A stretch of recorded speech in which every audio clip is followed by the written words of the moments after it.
Praise the Lord. God bless you all. खुदा आप सबको बहुत सारी बरकत दे। ये वीडियो बेहद खास है, खास करके प्रभु के लोगों के लिए। इसमें कुछ पॉइंट हैं जो आप लोगों ने समझने हैं ताकि हम परमेश्वर की इच्छा में बढ़ सके और बहुत आगे जा सके, है ना। तो अभी आपने थंबनेल पर ये फोटो देखी, इसका नाम है सोनम वांगचुक। ये लद्दाख से है। इसकी बहुत सारी वीडियोस, बहुत सारी बातें। अभी जो दिल्ली में प्रोटेस्ट हो रहा है युवा का अपनी डिमांड को लेकर, तो उसमें इसका एक मेन किरदार है कि इसने ये अनशन पर बैठा, हंगर स्ट्राइक पर, और जिसमें अब लगभग उसे 25 दिन हो गए आज तक उसको हंगर स्ट्राइक पर बैठे हुए। वैसे तो उसे पुलिस उठाकर ले गई हॉस्पिटल और जबरन उसे कहा जा रहा कि तुम सब कुछ खाओ, लेकिन वो हॉस्पिटल पर भी जिद में है, जब तक हमारी डिमांड पूरी नहीं होगी, चाहे मेरी जान भी चली जाए, तो मैं ये स्ट्राइक रखूंगा, हंगर भूख हड़ताल रखूंगा। तो थोड़ा सा मैं इस व्यक्ति के बारे में बताना चाहता हूँ आप लोगों को, खास करके क्रिश्चियंस लोगों को, क्योंकि बहुत सारे क्रिश्चियंस जो दुनिया के लिए एक बड़ा भविष्य है, दुनिया के लिए एक मार्ग है, क्रिश्चियंस लोग, लेकिन वो नॉर्मल हो चुके हैं, उन्हें समझ नहीं आ रही। वो दुनिया की तरह फैसिलिटीज, अभिलाषाएं, चीजें, पैसा, धन दौलत, ऐसी चीजें चाहते हैं, आरामदायक लाइफ जो वचन वायदा करता है कि ऑलरेडी उनके लिए है, लेकिन वो एक प्रोसेस में है ये सब कुछ। लेकिन उस प्रोसेस को ना समझकर बस वो इन्हीं चीजों की भूख में लगे रहते हैं और सेल्फिश हो रहे हैं। तो मैं चाहता हूं आप इस पूरी वीडियो को थोड़ा सा सुनो, क्योंकि खास मुझे होली स्पिरिट ने अगुवाई किया बहुत टाइम के बाद कि मैं ऐसी एक वीडियो बनाऊं, क्योंकि मैं काफ़ी लंबे समय से कोई भी ऐसी किसी भी मुद्दे पर वीडियो नहीं बना रहा था, लेकिन स्पेशल ये पवित्र आत्मा ने मेरे मन में डाला है। तो आप लोग इसे अच्छे से सुनो ताकि हमें एक टॉपिक समझ आए बाइबल का। कुछ पॉइंट मैं इस पवित्र शास्त्र बाइबल से आपको समझाना चाहता हूं, ठीक है। सोनू वांगचुक एक महान व्यक्ति है।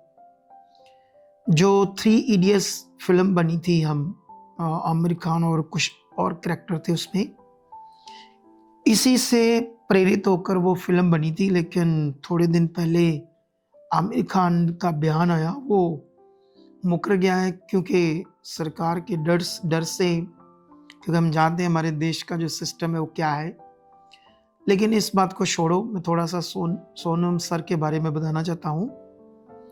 वो एक बहुत अच्छा इंसान है और अच्छे इंसान की तारीफ करनी चाहिए। उसने पढ़ाई तो मैकेनिकल इंजीनियरिंग की, लेकिन उसके पास जो बुद्धि, समझ, दिमाग काम कर रहा है वो बड़ा अच्छा है। उसने लद्दाख में जो 80% बच्चे पढ़ाई में इंटरेस्ट नहीं रखते थे, गांव के स्कूल, गवर्नमेंट स्कूल, यहाँ पर इतनी तवज्जो नहीं दी जाती पढ़ाई पर, उनके लिए एक अपने जीवन को बलिदान किया है इस इंसान ने, कि उसने उन लोगों को पढ़ाई के नए तरीके और कल्चरल तरीके से उनको, जिससे मोटिवेशन मिले, उनका इंटरेस्ट बने, और जो 80% बच्चे फेल हो रहे थे अब वो आगे बढ़ने लगे, दुनिया में कुछ कामयाब इंसान बनने लगे। इतना बड़ा उसने अपना बलिदान दिया अपने जीवन का। इसी बंदे ने, जो हमारी आर्मी है, लद्दाख में जो जहाँ बहुत ठंड होती है, -50 डिग्री, वहाँ उनके लिए जो टेंट होते, तंबू होते हैं, वो सोलर सिस्टम वाले तैयार करके दिए, जबकि इतनी ठंड में भी उनको कुछ नहीं होगा। इतनी बड़ी अच्छी खोज को उन्होंने किया। और आइस टूपा का मतलब होता है जिसमें जो बर्फ सर्दियों में जमती थी ठंडे इलाकों में, जैसे लद्दाख में, तो लद्दाख में बहुत सारी पानी की दिक्कत है। तो वहां पर उन्होंने क्या किया, उसको एक ऐसा तरीका दिया, ऐसी इंजीनियरिंग की कि वही बर्फ को, जो वेस्ट हो जाता था पानी गर्मियों में पिघल कर, उसको यूजिंग में लेकर आए। उसके ऐसे तरीके और उसने ये बहुत सारी और भी ऐसी चीज़ें की जिससे दूसरे देश वाले भी उससे बहुत प्रेरित और उत्साहित हुए और उसको अपने देशों के फ्री वीज़े दिए कि जब मर्जी आप आ सकते हो, और बहुत सारे उसने अवार्ड हासिल किए। अब सोचने वाली बात है कि ऐसा जन जो देश के लिए अपने जीवन को बलिदान कर रहा है, इतनी अपने स्टेट के लिए भी, और ऐसे जन को तो देश के किसी बड़े पद पर होना चाहिए। जैसे ऐसा बंदा अगर हमारे देश का एजुकेशन मिनिस्टर बन जाएगा तो सोचो ये देश कहाँ जाएगा, सोच कर देखो। लेकिन हम जानते हैं कि हमारे देश का सिस्टम क्या है। थोड़े दिन पहले हम जानते हैं कि नीट का पेपर लीक हुआ जिससे 22 लाख लोगों ने पेपर देना था इंडिया में। उनका वो भविष्य था, डॉक्टर बनने का सपना था। कितने लोगों ने कर्ज उठाया होगा, कितने लोगों ने रात दिन पढ़ाई की होगी, लेकिन पेपर लीक होने के पीछे बड़ी खतरनाक पॉलिटिक्स होती है जिसमें करोड़ों खरबों का फायदा होता है पॉलिटिक्स लोगों को। लेकिन याद रखना, बहुत सारे बच्चे जिन्होंने मेहनत की थी, जब वो पेपर लीक हुआ और जब दोबारा पेपर हुए तो सब सिस्टम खराब हो गया, जिससे 20-25 के लगभग जो अनुमान है बच्चों ने आत्महत्या कर ली। इसी को देखकर पिछले दिनों में सीजेपी, कॉकरोच जनता पार्टी के नाम से जो पार्टी बनी है, वो एक जज ने, सुप्रीम कोर्ट ने हमारे भारत के युवा को कहा ये कॉकरोच की तरह है यहाँ। मतलब जैसे कॉकरोच हम नहीं चाहते, हमारे घर में कितने पनपते हैं, कितने बनते जाते हैं अपने आप, तो उस तरह की उन्हें छवि बताई।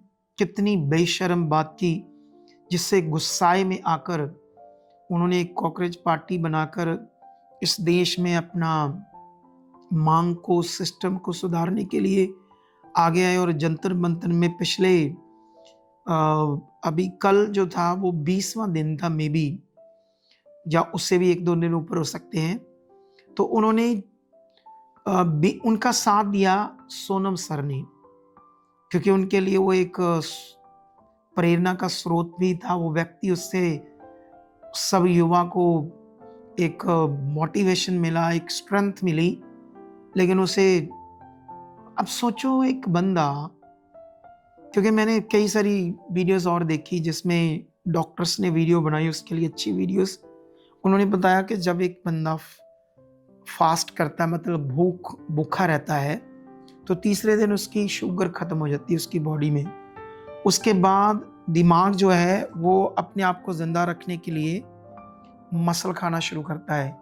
जब मसल खाए जाते हैं उसके बाद बारी आती है लीवर, किडनी, हार्ट, इन सब की।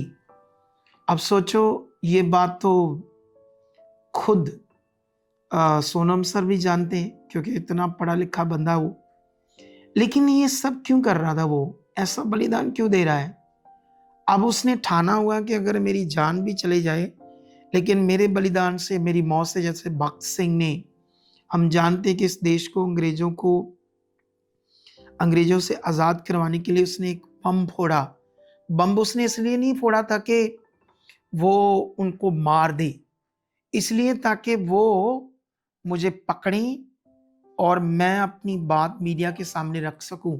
क्योंकि भगत सिंह जानता था कि मीडिया का जो सिस्टम है, मीडिया से मेरी आवाज़ जो जाएगी पूरे देश में, उससे क्या हो सकता है। तो वही उसका जो सोच थी वो कामयाब होती। सच्चे बंदों की सोच हमेशा कामयाब होती है। उसी सोच से ये सोनम सर है, सोचो आप, देख लो। लेकिन बाइबल इंसानियत के बारे में बात करती है बहुत तगड़ी। खास करके अभी मैं क्रिश्चियंस लोगों से बात करूंगा। बाइबल में क्यों यीशु मसीह ने कहा दुश्मनों से प्यार करो? बाइबल में ये क्यों लिखा कि अगर तुम्हारी गाल पर एक कोई थप्पड़ मारे, दूसरी इसके आगे कर दो? बाइबल में इंसानियत के भले के लिए, उनकी मदद के लिए, उनके जीवन के लिए जितना यहाँ जो खुदा ने अपना कलाम दिया है, शायद ही दुनिया में कहीं हो। लेकिन अभी क्रिश्चियन सेल्फिश हो चुके हैं। मैंने देखा कोई इस मुद्दे पर किसी की कोई वीडियो नहीं। शायद मेरी वीडियो के बाद कुछ लोग अपनी अपनी वीडियो बनाए, लेकिन अभी तक तो कोई आगे नहीं आया। लेकिन मैं अपील करता हूँ पूरे देश के जो क्रिश्चियंस युवा हैं वो जाएं, क्योंकि अभी प्रोटेस्ट जिंदा है। कल हमारी सरकार ने पूरी कोशिश की उस प्रोटेस्ट को ख़त्म करने के लिए। जो युवा की आवाज़ है कि ये सिस्टम जो है हमारे देश का करप्ट, ये राइट होना चाहिए, तो उनकी जो मांग है एजुकेशन को लेकर, क्योंकि हमारे देश की एजुकेशन सबसे बुरी हालत है इस समय। इसीलिए सारे मंत्रियों के बच्चे फॉरेन में पढ़ाने के लिए जाते हैं, और जितने भी बड़े बड़े फिल्म एक्टर्स हैं, दूसरे तीसरे बड़े लोग, सब अपने बच्चों को फॉरेन में भेजते हैं, क्योंकि वो जानते हैं यहाँ का जो एजुकेशन सिस्टम है वेरी डर्टी, बहुत ख़राब है। कभी कभी मैं अपने शहर में देखता हूँ जो सरकारी सफाई सेवक होते हैं ना, शहर में इतना गंद होता है, मुफ्त में अपनी सैलरी लेते हैं। उनके ऊपर जो अफसर है वो करप्ट है, वो चेक नहीं करते सिस्टम को जाकर। सबको बड़ी बड़ी मोटी मोटी सैलरियां मिलती है, सब ऊपर से नीचे तक जो सिस्टर करप्ट है, इसके सामने आवाज़ उठानी चाहिए, अपना पीसफुल प्रोटेस्ट करना चाहिए। बाइबल भी ये कहती है। मैं इंडिया के पूरे नौजवानों को बोलूँगा, आप सेल्फिश मत बनो। तुम युवा हो, तुम स्टडी कर रहे हो, आप भी अपने बैनर लो और बताओ, चाहे हम क्रिश्चियंस हैं लेकिन ये देश हमारा, हम अपने देश को प्यार करते हैं। यहाँ हम क्रिश्चियन जो है, हमारा नाम क्रिश्चियन है, जैसे हिंदुओं को हिंदू कहते हैं, हमें क्रिश्चियन कहते हैं। लेकिन हमें क्रिश्चियन कहने का मतलब हमारा धर्म नहीं है। क्रिश्चियन का मतलब होता है मसीही जीवन, एक ऐसा पवित्र, ऐसा खास जीवन जो मनुष्यों को बचाए, जो मनुष्यों के भले के लिए सबसे अच्छे और बड़े काम करे।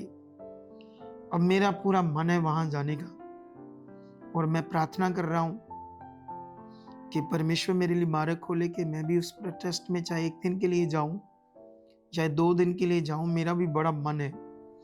लेकिन मैं पंजाब के क्रिश्चियन युवा को और पूरे भारत के ये युवा है, आप सेल्फिश मत बनो। हमारे लोग जो हैं इस समय चंगाइयाँ, प्रॉस्पेरिटी, हीलिंग, डिलीवरेंस, इसके लिए पूरी रात की मीटिंग अगुवा करे तो उसमें शामिल हो जाते हैं, भूखे भी रह जाते हैं, उपवास भी रखते हैं। अरे दुनिया के साथ खड़े हो, हमें चाहिए खड़ा होना अपने देश के लोगों के साथ। वीडियोस तो हजारों लाखों बन रही है, लेकिन मेरे मन में परमेश्वर ने डाला कि मैं भी बनाऊं, एक अच्छे व्यक्ति की सपोर्ट करूं, अपने देश की युवा की सपोर्ट करूं। हमारा हक बनता है। मैं जन्मा तो एक सिख धर्म में हूं, लेकिन अभी मैं जीसस में बिलीव करता हूं। मेरा धर्म वही है जो था। धर्म तो वैसे इंसानों ने बनाए, इसको मैं बिलीव नहीं करता। मैं एक इंसान हूं, मैं एक ह्यूमन बीइंग हूं, और बाइबल एक ह्यूमन बीइंग की बात करती है। तो आइए अपने देश को बेहतर बनाने के लिए, स्ट्रांग बनाने के लिए अपने देश के लोगों का साथ दो। जाओ आप लोग भी जंतर मंतर में। आज मैंने वीडियोस देखी, हजारों बच्चे, कल जो इतना बुरा हाल हुआ, लाठी चार्ज हुआ, जो पीसफुली कर रहे थे, बीच में उन्होंने अपने गुंडे डालकर जानबूझकर माहौल खराब करने की कोशिश की, और गोदिया मीडिया ने बदनाम कर रहे हैं अभी युवा को। लेकिन अगर युवा ने ठान लिया है तो वो अपने मकसद में कामयाब होंगे। तो क्रिश्चियंस लोग आप प्रार्थना भी करना ताकि देश में पीस आए, सिस्टम ठीक हो, देश शांति पाए, देश के लोग शांति से जिए, उन्नति करें। Okay, God bless you. और सुनो एक बात लास्ट में, इस थर्सडे मीटिंग नहीं होगी क्योंकि हम फ्राइडे में बठिंडा में एक बड़ी रिवाइवल मीटिंग करने जा रहे हैं, तो आप उसका हिस्सा बनना। और जो लोग भी चाहते हैं कि उसके लिए सपोर्ट करना, उस बड़ी रिवाइवल मीटिंग के लिए अपने बीज, ताकि हम लोग परमेश्वर का और काम कर सके, परमेश्वर की इच्छा में बढ़ सके। ठीक है, तो ये लास्ट में हमारा अकाउंट नंबर है, QR कोड है, ये holy spirit stewardship stewardship the holy spirit church foundation, इस नाम से, जो पवित्र आत्मा का प्रबंध चर्च के नाम से हमारी अब बन चुकी है संस्था, अब बन चुके हैं हमारे अकाउंट्स। तो इनमें ये अकाउंट्स नंबर है दोनों, ये QR कोड है। आप इनमें अपना सीड बेच सकते हो। बठिंडा मीटिंग के लिए खुदा आपको बहुत बरकत दे। ओके, यीशु नाम से आमीन।